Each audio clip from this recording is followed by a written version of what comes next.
A atividade física traz diversos benefícios à saúde e a sua prática é recomendada para todas as pessoas.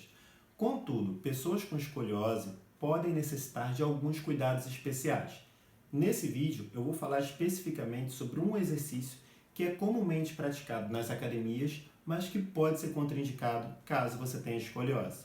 Se você está chegando por aqui agora, deixa eu me apresentar. Eu sou Rodrigo Coutinho, fisioterapeuta, especialista em tratamento não cirúrgico da coluna. Seja bem-vindo ao meu canal. E eu resolvi fazer esse vídeo porque constantemente chegam até mim dúvidas a respeito de qual exercício eu posso, qual exercício eu não devo fazer, qual exercício pode prejudicar a minha coluna, qual exercício pode ajudar a minha coluna.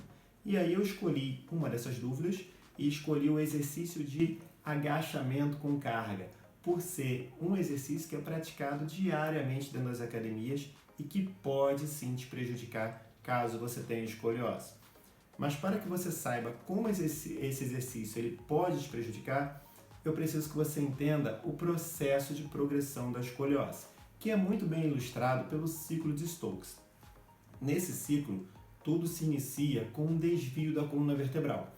E esse desvio ele ocasiona um estresse nas estruturas, uma assimetria de cargas. Se eu tenho uma carga que incide constantemente sobre a minha coluna e agora eu tenho um desvio nessa coluna, fica fácil perceber que um lado dessa coluna vai ter uma maior incidência de carga do que o outro lado.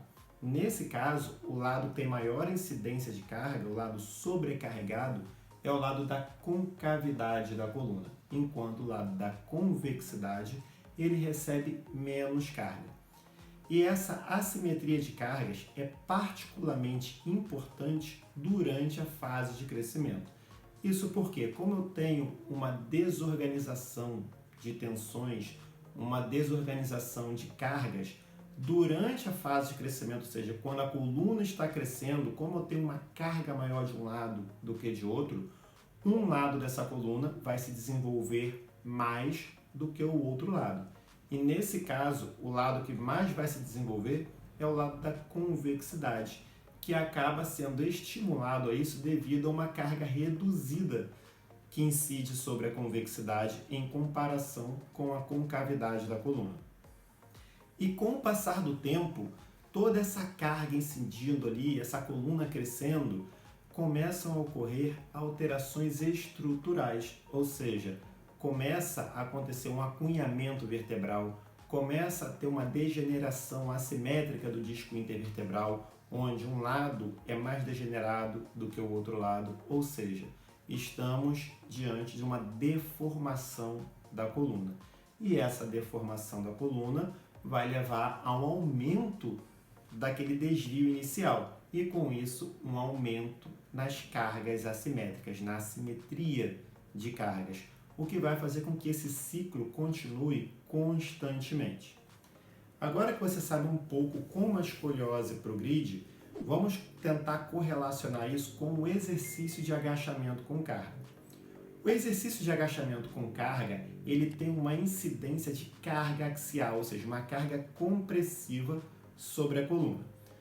Porém, na escoliose, eu já tenho essa alteração, essa assimetria de cargas. A depender do grau da escoliose, eu já tenho presente uma deformação estrutural e aí eu coloco uma carga ainda maior sobre essas estruturas.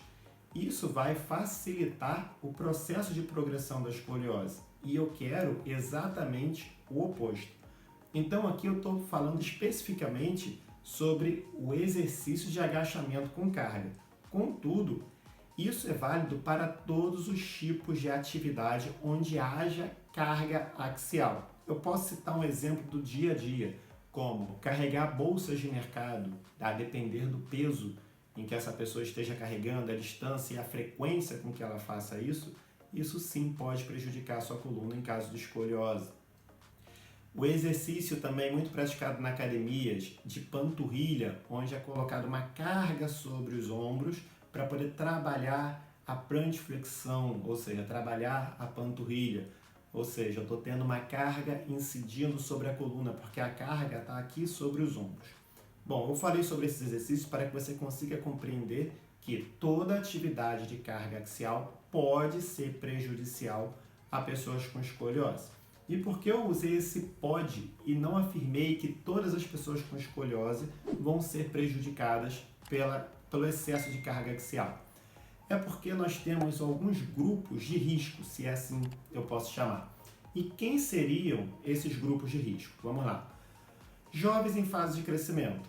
Como já ficou elucidado pelo ciclo de Stokes, se eu tenho uma carga assimétrica durante o crescimento, eu tenho um crescimento assimétrico da coluna vertebral. Ou seja, eu tenho que evitar colocar mais carga ainda e não jogar mais carga. Se eu coloco mais carga, eu estou facilitando esse processo de progressão durante o crescimento. Adultos que, ao finalizar a fase de crescimento, tinham acima de 30 graus de ângulo de Cobb. E esse 30 graus é o mínimo, tá, que eu estou trazendo para vocês. Quanto maior for o ângulo de Cobb ao finalizar a fase de crescimento, maior é o risco de progressão na idade adulta.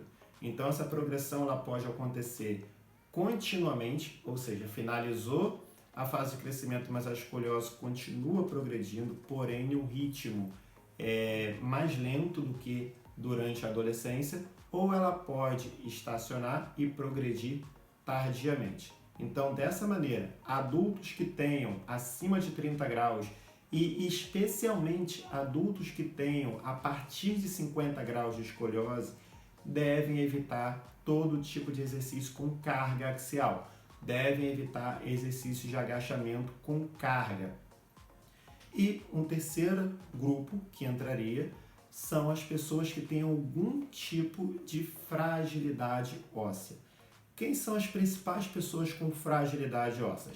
Pessoas que têm alterações hormonais, mulheres entrando na menopausa, que a gente já sabe que causa alterações hormonais, caso não seja tratado de forma adequada, pode levar a uma osteopenia e posteriormente uma osteoporose, que é uma fragilidade óssea.